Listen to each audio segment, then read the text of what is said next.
नमस्कार दोस्तों, मैं हूं आलोक। स्वागत है आप सभी का आप सभी के अपने ही यूट्यूब चैनल आलोक्स ब्लॉग पर। दोस्तों, आज की अपनी इस वीडियो में हम डेफन बाकिया के बारे में बात करने वाले हैं, क्योंकि बहुत सारे क्वेश्चंस मेरे पीछे एक प्रीवियस वीडियो है जिसके अंदर मैंने कुछ रेयर प्लांट्स के बारे में बात किया था। उसमें मैंने डेफन बाकिया की रेयर वैरायटीज जो हैं वो दिखाई थी। तो उसी वीडियोस पे मुझे कुछ क्वेश्चंस मिले थे जिनके आंसर भी मैंने किए, लेकिन मुझे लगता है कि पर्सनल एक वीडियो जो है इस टॉपिक पर मुझे शेयर करना चाहिए। बहुत सारे लोगों के साथ समस्या आती है कि उनके डेफनबाकिया के प्लांट की पत्तियां जो होती हैं वो गल गल कर ख़राब हो जाती हैं। धीरे धीरे करके जो है यहाँ से नीचे से स्टेम्स भी जो हैं वो गल कर ख़राब हो जाती हैं। ऐसे मुझे क्वेश्चंस मिल रहे थे और एक बार मैंने आप सभी के साथ एक वीडियो शेयर करी थी जिसके मैंने एक डेफनबाकिया प्लांट को जो कि ख़राब हो रहा था उसको रिकवर करके दिखाया था। तो उसमें भी मैंने उस चीज़ को एक्सपीरियंस किया था कि वही प्रॉब्लम जो है उस प्लांट के साथ भी थी। तो मुझे लगा कि एक वीडियो बनाकर जो है इस चीज़ को शेयर करना चाहिए। इसके अलावा दोस्तों, जो सबसे ज़्यादा क्वेश्चंस मिल रहे हैं वो ये कि हमारे पत्ते जो हैं उनकी टिप्स यहाँ से जो हैं वो बर्न हो रही हैं, पत्ते ब्राउन होकर ख़राब हो रहे हैं, या फिर जो है रूट रॉट हो रहा है मेरा प्लांट। कुछ लोगों के कमेंट यहाँ तक आ रहे हैं कि उनके पत्ते जो हैं उनके अंदर साइन नहीं है, बिल्कुल जो है फेडेड से देखने में लगते हैं।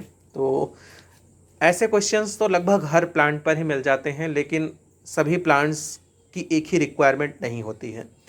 डेफन बाकिया की बात अगर करी जाए तो डेफन बाकिया जो है ब्राइट लाइट के अंदर चलने वाला पौधा है। इसके ऊपर डायरेक्ट सनलाइट जो है नहीं पड़नी चाहिए। डायरेक्ट सनलाइट जैसे ही इसके ऊपर पड़ती है तो दो चीज़ें आपको देखने को मिलेंगी। पत्ते या तो टिप्स से जो है वो ब्राउन होने लगेंगे, या फिर जो है इनके पत्तों पर ब्राउन कलर के जो हैं वो चकत्ते पड़ने लगेंगे। वो दिखाता है कि पत्ते आपके जल रहे हैं, उनको ओवरहीट जो है वो पसंद नहीं आ रही है। तो आपको अपने पौधे को गार्डन का वो हिस्सा देना है जहाँ पर इनको सिर्फ ब्राइट लाइट मिले, डायरेक्ट सनलाइट इनके ऊपर ना पड़े। या फिर जो है, अगर आपके पास गार्डन के अंदर ऐसा हिस्सा नहीं है, एक आध दो घंटे की धूप आ ही जाती है, तो वो हिस्सा चुनिए जहाँ पर मॉर्निंग की एक दो घंटे की धूप इनको मिले, बल्कि जो है दोपहर की या फिर शाम की नहीं। इस चीज़ का आपको ध्यान रखने की ज़रूरत है। पत्तों की जो टिप्स ब्राउन होती है, बीच में ब्राउन चकत्ते जो पड़ते हैं, या फिर पत्ते पीले होते हैं, उसका रीज़न धूप हो सकती है। दूसरा रीज़न पौधों के रूट रॉट होने का। तो पौधों का जो रूट रॉट होता है मेनली उसकी मिट्टी की वजह से होता है और पानी की वजह से। कभी कभार हम करते क्या हैं कि पानी देते ही जाते हैं और मिट्टी को बिल्कुल भी चेक नहीं करते हैं। आपका ये पौधा जो है ये ह्यूमिडिटी लबर प्लांट है। इसको अपने आसपास भी ह्यूमिडिटी पसंद होती है, साथ ही साथ इसको अपनी मिट्टी के अंदर भी मॉइस्चर पसंद होता है। इस वजह से ना ही आपको इसको अंडर वाटरिंग रखना है, ना ही ओवर वाटरिंग इसमें करनी है। मिट्टी को चेक कीजिए और चेक करके पानी जो है वो देते रहिए। मॉइस्चर आपको बनाकर भी रखना है और ओवर मॉइस्चर भी नहीं होना चाहिए। अगली बात, अगर मिट्टी आपकी ठीक नहीं है, जैसे मिट्टी कभी कभार बहुत ज़्यादा मॉइस्चर को होल्ड कर लेती हैं कुछ मिट्टियाँ, और इसकी वजह से जो है हमारे प्लांट जो हैं वो रूट रॉट का शिकार हो जाते हैं। रूट रॉटिंग होने पर होता क्या है कि सबसे पहला लक्षण दिखेगा कि पत्तियां गल गल कर गिरेंगी, फिर उसके बाद धीरे धीरे स्टेम्स खराब होंगे, और एक समय ऐसा आएगा जबकि आपका पूरा प्लांट ही खराब हो जाएगा। तो रूट रॉट बहुत बड़ी प्रॉब्लम है। दो चीज़ों से मेनली निकल के आती है। एक तो या तो ओवर वाटरिंग हो रही है, या फिर अगर आप ओवर वाटरिंग नहीं कर रहे हैं तो मिट्टी ही आपकी ऐसी है जो मॉइस्चर को ज़्यादा होल्ड कर रही है। मिट्टी बेल्डेन बनाइए, एक हिस्सा मिट्टी, एक हिस्सा रेत, एक हिस्सा कंपोस्ट, और एक हिस्सा जो है आप इसके अंदर कोकोपीट ज़रूर मिक्स कीजिए जब इसके लिए आप सॉइल मिक्सचर को प्रिपेयर कीजिए, क्योंकि मॉइस्चर लविंग प्लांट है। कोकोपीट मॉइस्चर को होल्ड भी करेगी, और जिस तरीके का कॉम्पोजिशन मैं बता रहा हूँ उस तरीके की मिट्टी अगर आप बनाएंगे तो मॉइस्चर होल्ड होता हुआ एक्स्ट्रा वाटर ड्रेनेज होल से बाहर निकल जाएगा। ये जो हो गई आपके प्लांट के रूट रॉट से बचाने की बात। अगली बात, जो पत्तों के ऊपर साइन निकल के नहीं आ रही है, तो ये फर्टिलाइज़र से भी जुड़ी हुई है बात, धूप से भी जुड़ी हुई है, और साथ ही साथ मिट्टी और पानी से भी। जिस तरीके की मैंने अभी ज़रूरतें बताई हैं मिट्टी, पानी और धूप की, उस चीज़ को आप पूरा कीजिए। साथ ही साथ साल भर में इसको 2 बार फर्टिलाइज़र दीजिए। एक बार फरवरी में दे दीजिए जब इसका ग्रोथ का टाइम शुरू होता है, और दूसरी बार जो है सितंबर में, क्योंकि सितंबर से लेकर नवंबर तक इसके अंदर थोड़ी बहुत ग्रोथ नज़र आएगी। उसके बाद इनकी डोरमेंसी आ जाती है, और जब ये डोरमेंसी में जाते हैं तो नवंबर से लेकर फरवरी तक इनके अंदर बिल्कुल भी ग्रोथ नज़र नहीं आती है। इस वजह से जो है हमें इन 2 बार फर्टिलाइज़र देकर जो है इनकी ग्रोथ को मेंटेन रखना चाहिए।